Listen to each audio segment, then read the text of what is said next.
One of the biggest myths in audiobook narration is that you need a $3,000 vocal booth before you can begin to record professionally.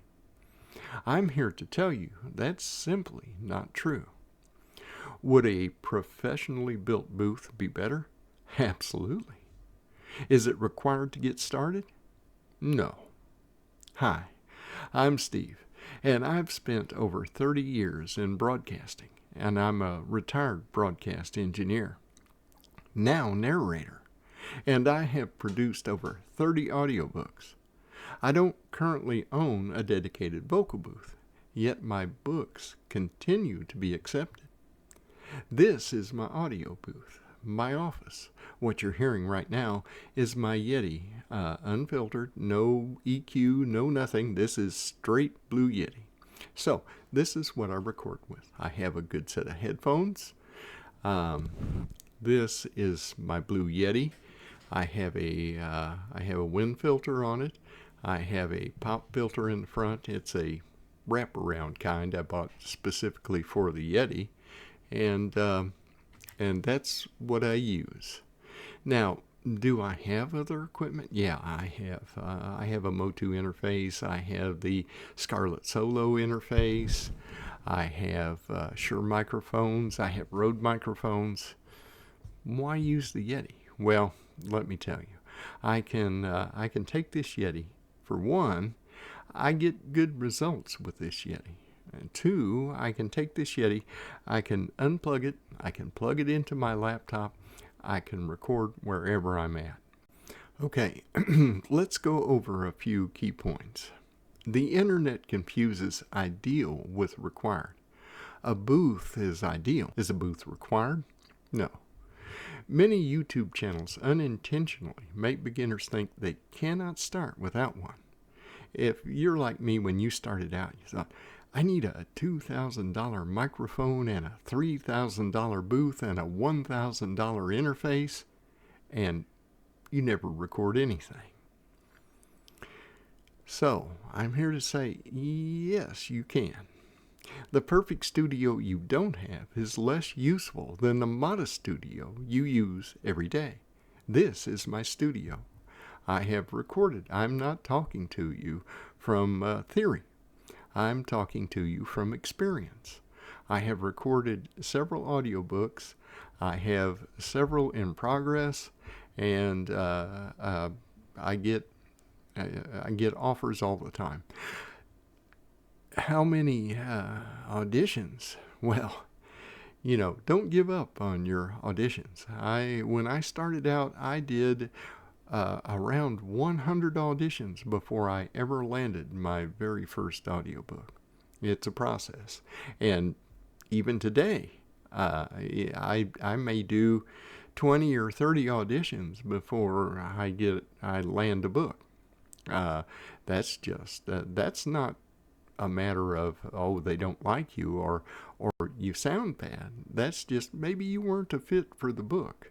Or maybe your voice or style would fit better in a different book they have. Okay, having said that, now let's go over another key point.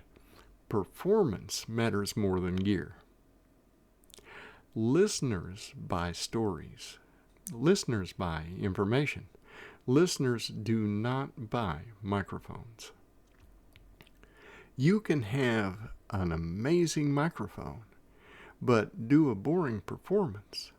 Or you can have a decent microphone and give an engaging narration. Which one would you rather listen to for 8 hours? You have to think of it from the client's perspective. They're listening to it on earbuds or perhaps the computer speakers or something like that. It does not have to be exactly perfect.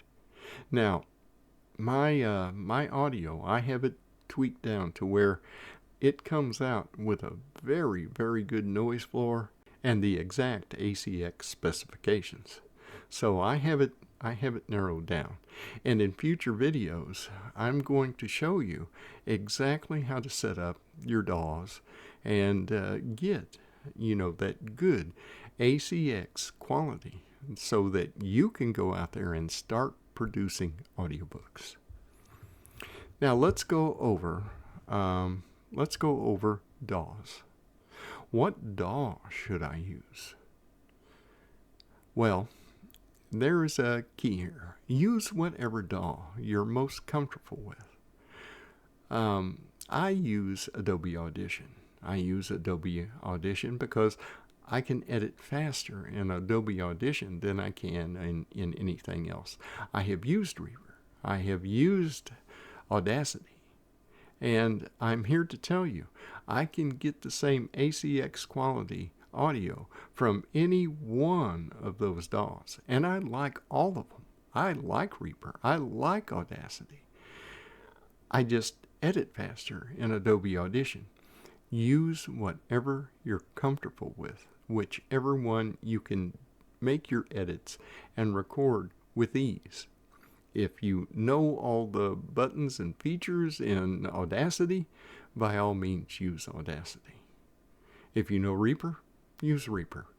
And in later videos, I'll show you how to set up each one and some of the filters and tips and tricks that you can use to use your office or wherever you choose to record and get a really good ACX quality recording from where you're at. One of the keys is the room you choose. It needs to be nice and quiet. Right now I've got a ceiling fan going. There's some computers in the background. I can handle all that. And that's not much of an issue. I just had to learn how to handle these issues so that I could do my narration. But one of the big killers for the audio is echo.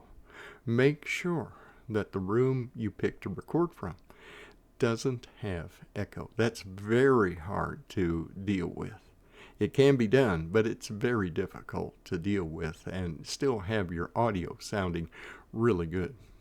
Okay, so let's go over some of the things you need. A quiet environment, consistent recording technique, good microphone placement. What does that mean? Well, if you've watched some of the videos, you know the 5-finger rule. Okay, you spread your fingers apart, you put your thumb to your lips, and the tip of your pinky should touch your windscreen. That's about the right distance from your microphone. Good storytelling. That is a key, but it does take practice. Understand the author's intent. When you're reading the book, try to see what the author is trying to say and put that intent with feeling into your reads. But you notice what I said. Booth is not on the list. Now, let me be perfectly clear. I want to be, perfectly straight. I am not saying you don't need an audio booth. And I'm not saying, put yourself in the closet. If you have a nice, quiet closet where you can set your gear up and you feel comfortable doing your narration work from in there, by all means, use that. If you have the means to build a studio and put the acoustic tiles on the walls and the whole 9 yards, absolutely do that. That is the best environment you can possibly get. If you're like me, and you can't do that, at least can't do that right now. Do I want a booth? I will eventually build me an audio booth to work out of. Right now, I have to use what I've got. And this, what you see right now, is what I've got. So, I had to make it work. If I wanted to do my narration, I had to make it work. And I did. 30 audio books later, I've made this setup work. So, in the beginning, I believed I had to have a perfect room, and it delayed me. I had to learn to work with what I had. I discovered that quality was possible with what I have. Now, booths are wonderful, but booths are not magic. Performance comes first. Don't let the gear stop you. Start learning. Start recording. Start auditioning. improve as you go. Let's get going with this. In the next few videos, I'm going to show you how to set up your DAW, how to use some filters, and how to get everything set up, your audio chain, how to get everything set up so that you too can make ACX quality books and jumpstart your career. Let's hop into this audio narration. Let's get into this narration. You can do it. I'm doing it. You can do it. So let's get started.